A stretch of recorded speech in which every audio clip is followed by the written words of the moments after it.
Dans la catégorie Prenez-nous pas pour des valises, Pauline Marois dernièrement nous a présenté son petit chalet de Charlevoix pour nous montrer à quel point elle est modeste et elle est comme tout le monde avec pas beaucoup d'argent.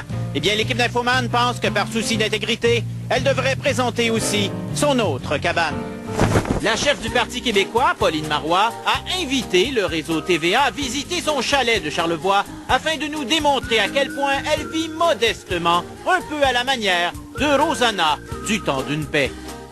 Et Mme Marois insiste pour démentir les allusions de château. Vous pouvez témoigner que c'est pas un palace, hein? Bon. C'est quand même un gros changement d'avoir une pompe à gaz dans la paroisse.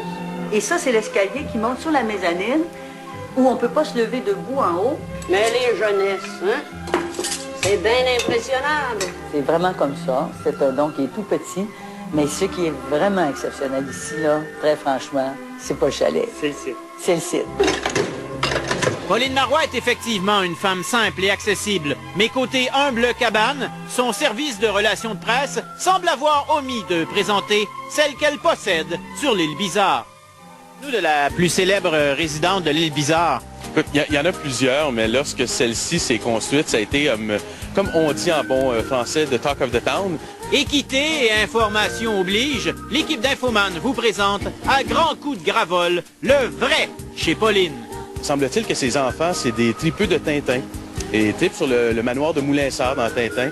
Et un peu pour faire plaisir à ses enfants, Pauline a décidé de construire la maison en se basant un peu sur ces plans-là du manoir de Moulinsart. L'immense réplique du château de Moulinsart, où réside notre Castafiore québécoise, est placée sur un terrain grand comme le Vermont, avec 2 lacs privés, des écuries, une piscine, une trampoline, rappelant le terrassement de Neverland.